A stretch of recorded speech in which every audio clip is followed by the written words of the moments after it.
Ladies and gentlemen, get ready for the ultimate Star Wars Vintage Collection podcast, Wretched Hive, with your host, only one Kenobi. Hello there, only one Kenobi here, only one, and this is my spoiler review of The Rise of Skywalker. So I haven't uploaded for a while. The last video I did was the A-Wing video. I've got a couple of things to upload and do, but I didn't want my next video to be anything other than this review now, because this is the only thing I want to say to you before I do anything else. And the reason I didn't do it any earlier than now is because I've just been thinking about the film and digesting it all. And I tell you what, I've been watching a load of other people's reviews as well and absorbing what people say about it. Part of me wanted to come out of the cinema and do my fresh perspective then and there, but no, I wanted to just sort of think about it. I've not seen it twice, I've seen it once. I saw it on Thursday. I was supposed to see it with my mate on Friday, so I do apologise, Tom. I kind of jibbed that off. And then I went to see it Thursday because I couldn't wait any longer. So I saw it then. And you know what, I can't wait to see it again. It's one of those films where you definitely have to see again because there is just so much in it that it's ridiculous. The pace of it, I haven't even said if I liked it or not yet. I'll be honest with you, there's bits I liked, but I'm not loving it really. I'm not really a massive, I'm not someone coming out saying I loved it. But I tell you what, I enjoyed it more than The Last Jedi, that's for sure. That just messed with my head, that film. I just did not like it. I mean, it started badly, The Last Jedi. Okay, I'll hold. General Hux, a single starfighter. That stupid comedy at the beginning of that film, and then back to Finn. You know, he's wearing that back to suit, followed by where's Rey? Followed by lightsaber toss, which I just wanted to leave the cinema when I saw that. I thought, what are they doing? Then it got good, The Last Jedi. I thought, wow, I loved the bit with Snoke and all that. Then there was bits that were good, then there were bits that were bad. Then it was Canto Bite, and it's like, oh God. Didn't enjoy the Canto Bite stuff, really. Why am I talking about The Last Jedi? I'm just sort of doing a comparison here. Now, let me tell you about this film. When I went in to see it, I'm not going to lie, I saw reviews. I was going to avoid all reviews and stuff. The reviews were appalling. One of the people who hated it a lot was, well, the industry critics. And then Mr. H is all over it. He doesn't like it. Someone I like watching him. He loves The Mandalorian, though, so he's not completely anti-current Star Wars, but he doesn't like this. But I liked the takeoff of the film. Right from the get-go, you find out about... Do you know what? I've got a list in front of me. I'm not even looking at it. I'm just sort of letting it roll. But this is uncut. Oh, you might have noticed that this is an episode of The Wretched Hive. Hello. I haven't done one of these for a long time. I just thought to myself, this could go on forever, this review. Well, not literally, but I've got a lot to say, so why not put it into a long episode of The Wretched Hive? Don't ask me what episode we're up to. I can't remember. It's been so long. So anyway, the takeoff of the film, right from the get-go, can't even speak. They explain about Snoke straight away, and it is Palpatine right there. And I'll say no more at that point. But generally, the pacing was really good. I like not all the way throughout. Hang on, let me finish my sentence. The pacing of a Star Wars film, it's like a piece of music or something, you know, and it just carries you and it sucks you in. There was certain sections of the film where the pace did it for me, and it was like, wow, I'm getting sucked into this now. I'm loving it. Then the pace does go mental. So if you haven't seen it yet, I don't know why you're listening to this because it's full of spoilers, this now. If you have seen it, maybe you know what I mean. For example, when Sidious, Emperor, whatever you want to call him, goes mental and starts zapping everything with the whole fleet with lightning, and it's like crazy, all stuff's happening, there's loads that happens in it. It's just like, it's almost like it's two films in one, pretty much. People do think in other reviews, and I do agree with them, they think they've bypassed The Last Jedi, and maybe they could have... Well, they haven't completely forgotten about it. There's certain things in this film that nod to The Last Jedi. And then many are arguing, and I kind of agree, that there are certain things that are almost like a middle finger to... The people say it's a middle finger to The Last Jedi. I don't know about that, really, but they kind of right a lot of the wrongs, because I found a lot of the stuff wrong that I saw. I didn't completely hate The Last Jedi, because I will happily watch it. But certain things I think, why, Luke, lightsaber toss, I'm sorry, I can't get over that. I need to let it go. Let it go! Literally like he did. But anyway, so here are the things I loved about it. I've put just a list of stuff here that I want to sort of mention to you. Luke and Leia training I've got on the top of this list. Oh, no, before I say about that, I was going to say about the Emperor. The Emperor is almost like Davros in Doctor Who now. I found this the lamest part of the film. We all knew that Sidious was coming back, but in what capacity we didn't quite know. It could have just been a voice. It could have been a hidden message. It could have been his spirit living through a Snoke or something. But no, it is the Emperor. It looks like he's plugged in. He looks like death. He's just completely fooked. His eyes are cloudy, Does not look a healthy man. There is a bit there when he sucks the life force out of the Rey and Kylo, and he goes back to, you kind of get a feeling that's a good moment. You think, wow, look at him, he's coming alive again. That's the Emperor we haven't seen, as opposed to the Davros from Doctor Who Emperor. Now the thing about Davros, and I'm not a massive Doctor Who fan, I do love Dalek stories though, so I do know a lot about that, but Davros was killed by the Daleks. He was killed at point blank range by his own creation. But in traditional soap opera style, they managed to resurrect him and bring him back, which is nonsense because the guy was killed. It's almost like in Star Wars, all these people they bring back from the dead. It's just a bit like Star Wars is notorious for being very good for making excellent sequels, like The Empire Strikes Back was brilliant. But now they're going down the route of lame sequel syndrome, I'm not dead, you thought I was, but here I don't know how to explain myself on that, but seeing the Emperor back like that, I just thought, okay. And also, when he did get his life force back, I was sat in my cinema seat thinking, well, he's not going to live, is he? The good guy is never going to win in this last chapter. It would have been amazing if he'd won and the fleet wins and everyone's dead. And but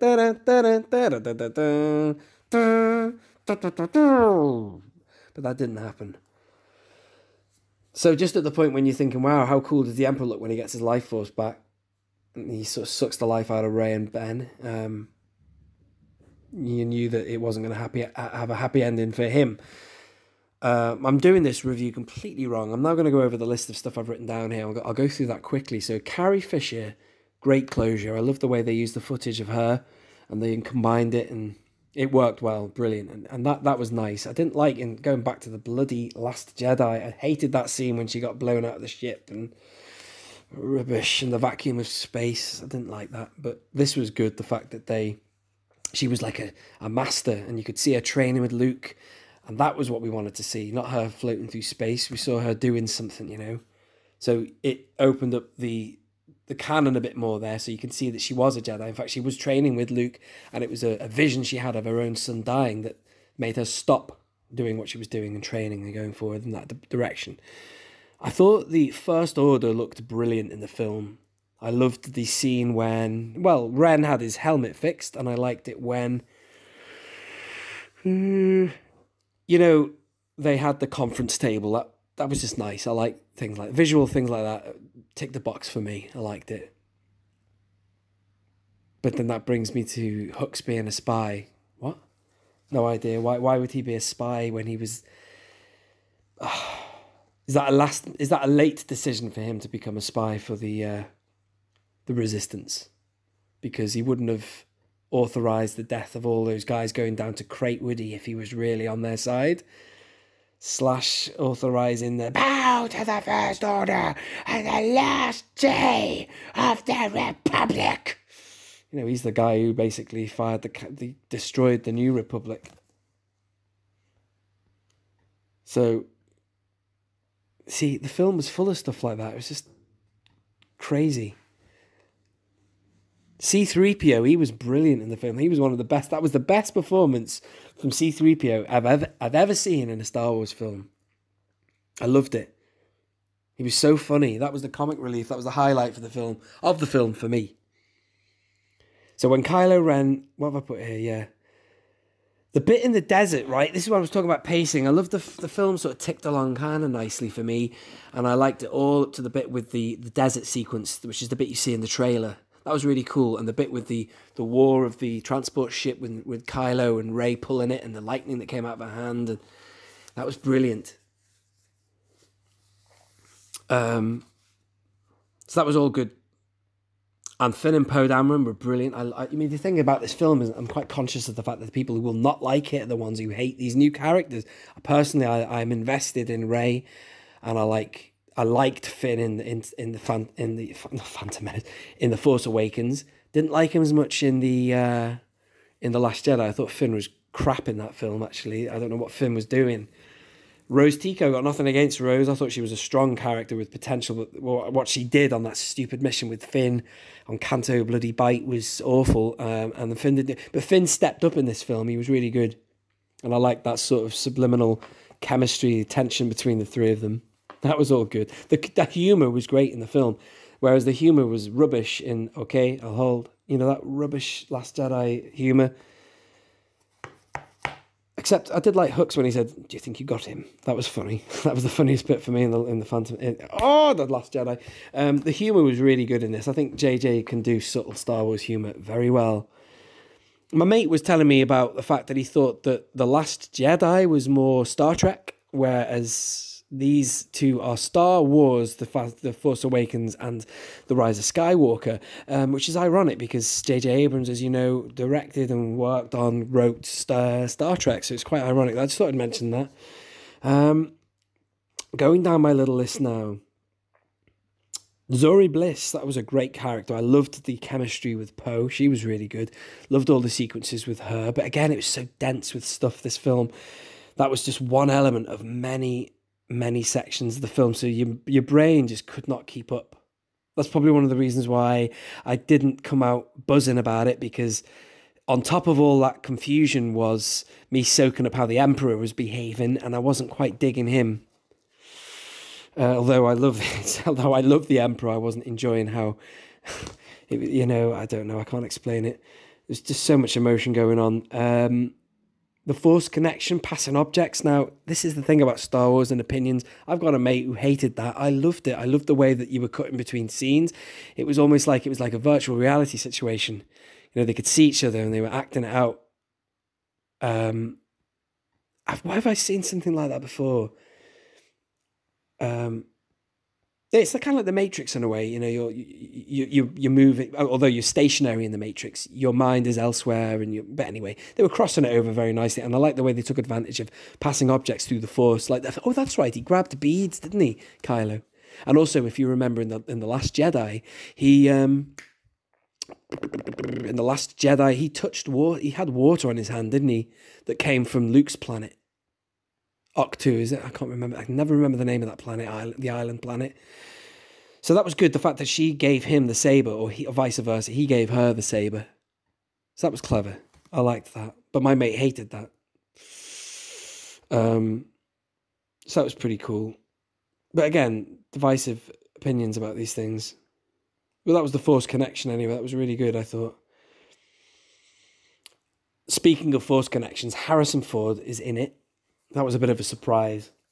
I can't work out if they used footage of him from The Force Awakens that they hadn't used before, like different takes, alternate takes, because a lot of the dialogue between them was the same. Like, it's too late, he said to him. Come home. I think it looked like an older Harrison Ford, so maybe they got him in. Christ knows what they paid him. Probably a lot of money. No doubt. But anyway, that was quite nice. There was closure on that. But the thing is, it was never explained why he was there. So it leaves you to your imagination. It definitely wasn't the Force ghost. Was it Kylo's imagination? I actually went out thinking it was just something he saw, in his imagination. However, someone actually said, I was watching Star Wars Theories live stream review chat, and then somebody put in the comments a very good idea that it could have been a Force projection made by Leia. Leia could have projected him there. But it was never explained. Speaking of not explained, Snoke wasn't really explained. You saw these bodies of Snoke in a canister, but I would love to know definitively how Snoke was puppeted. I'd like to think he was puppeted by Palpatine so that when Snoke is talking, which I love Snoke in The Last Jedi, going back to that film again, that's one of the best bits. You give me everything. I love that. Pathetic child. It was I who bridged your minds, and you were not wise enough. Or whatever. I love all that. But was that Palpatine talking to Rey and Kylo through the body of Snoke? Or is Snoke just an independent person that is cloned and created? I'd like to think that it was Palpatine behind it all, and they could have talked about that black ring. I don't think the black ring was mentioned. Tell you what was mentioned, the Force dagger. That dagger, I watch a lot of Star Wars Theory. They were talking about this thing, and that's one of my favourite parts of the Clone Wars, the Ghosts of Mortis, I believe it's called. Anyway, the father, the son, the daughter, brilliant. And there was a dagger in that. Now, there's a dagger in this, but it's a Sith dagger with Sith text on it. That's why 3PO has a great role in it. He reads it. 3PO is so funny in this, by the way.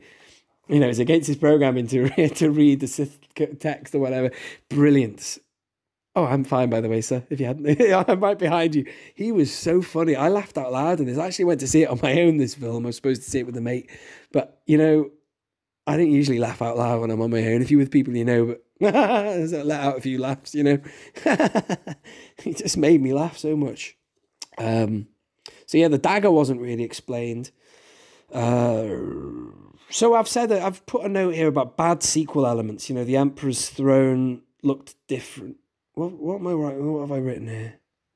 Yeah, bad sequel elements. Like, here's what I mean by that.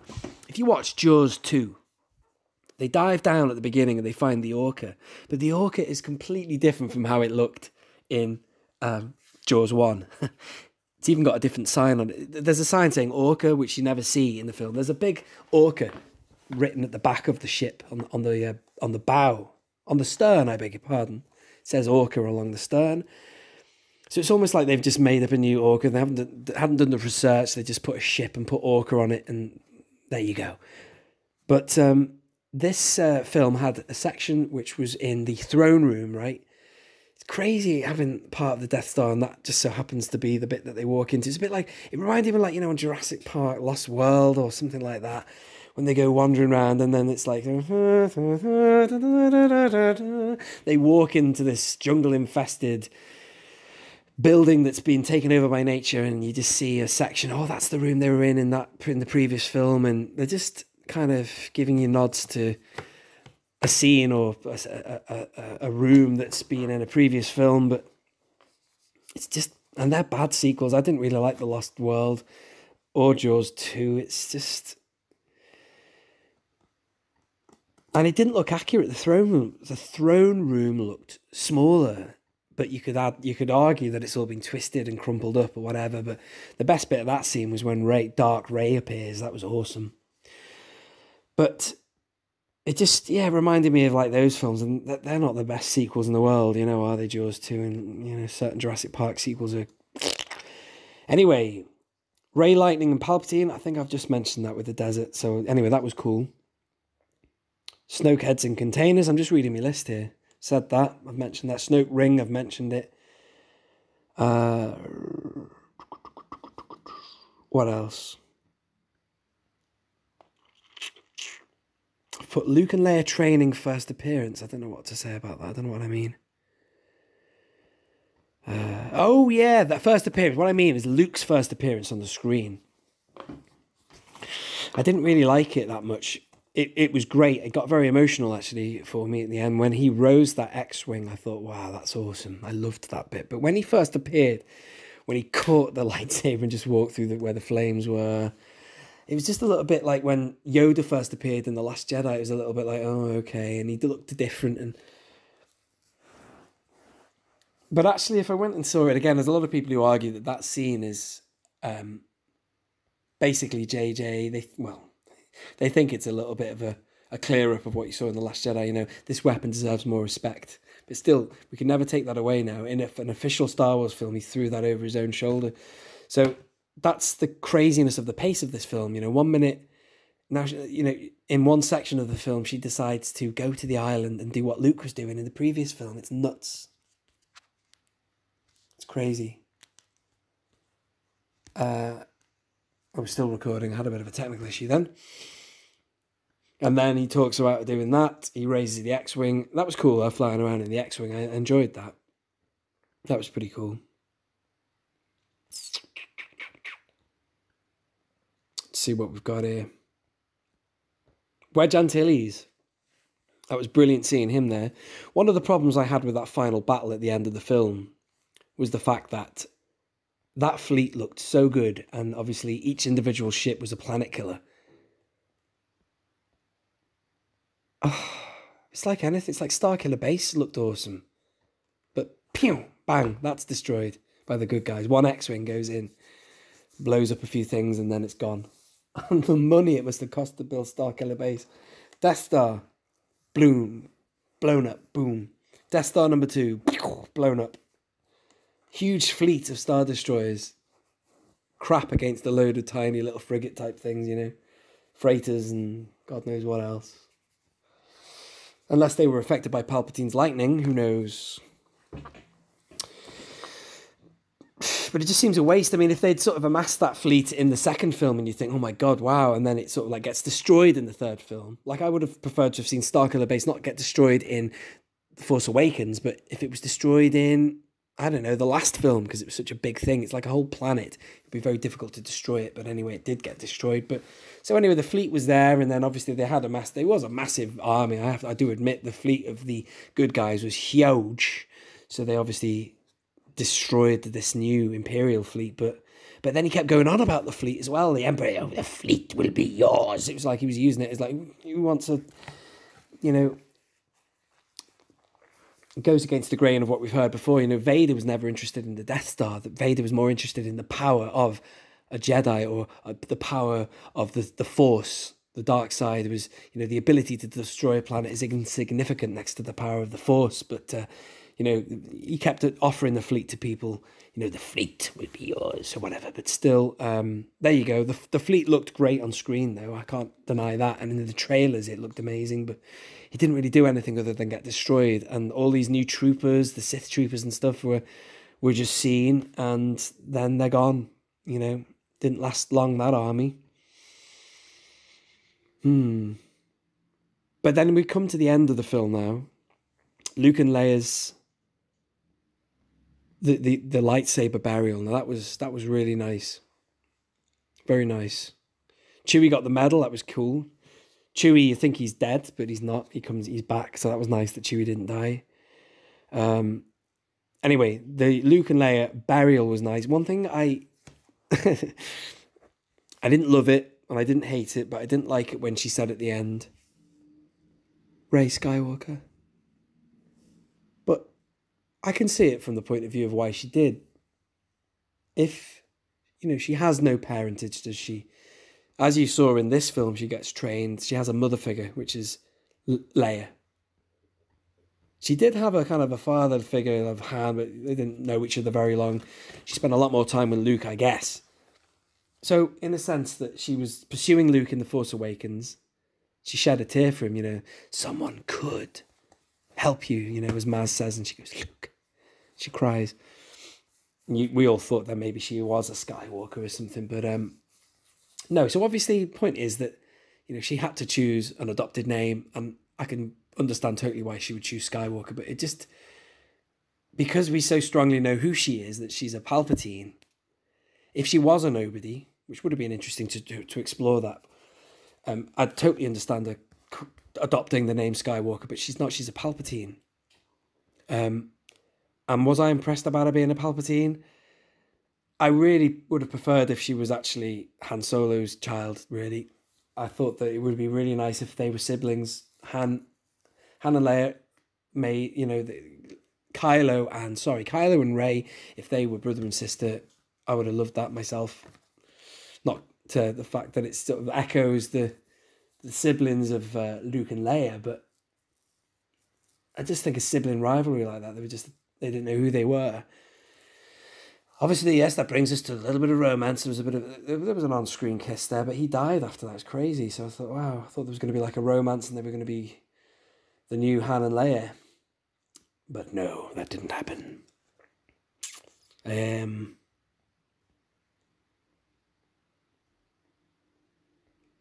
It's a funny review, this. I'm just talking my mind about the film, but that's all the stuff that I remember seeing. I've got to see it again to kind of process it. Let me know your thoughts below. This has been an uncut video, this. I'm not really going to edit it. I'm just sort of reeling off my thoughts, thinking back over it. And I don't even know if I want to give it a mark out of 10. It had good bits in it, you know. It had really good bits in it. I think that when I saw The Last Jedi end and everyone's dead, like there's hardly any resistance left, and then the main bad guy's dead. Kylo ain't got no mates. There's no one left. And you think, well, where do we go from here? That's one thing I was going to say at the beginning of this video. He had a hard job, J.J. Abrams. He had to tidy up all that mess, and there was mess. I know the Last Jedi lovers won't agree with that, but there was a lot of mess. So he had a difficult job. So credit to J.J. Abrams. He did a good job, and it's very messy, I think. It's got messy bits in it, but overall, I enjoyed it. If I was to rank it, I'm going to do a video where I put Star Wars films in order. I'm going to do 2 videos. Number 1 will be how I felt when I left the cinema. Number 2 will be how I feel over time, you know, how I would put them into order post-cinema experience. Of which The Last Jedi would be higher on that list because I've grown to like it. And this, I think, will go higher up. It'll go higher than The Last Jedi and probably Attack of the Clones in post-cinema reaction. I don't know. Let me know what your thoughts are. I think I'm going to call it a day there, ladies and gentlemen. I could waffle on all day, but I think I've mentioned everything else. Thank you for joining me and listening, and I hope you have enjoyed it. Let me know your thoughts. This has been Only One Kenobi. Only one. Out.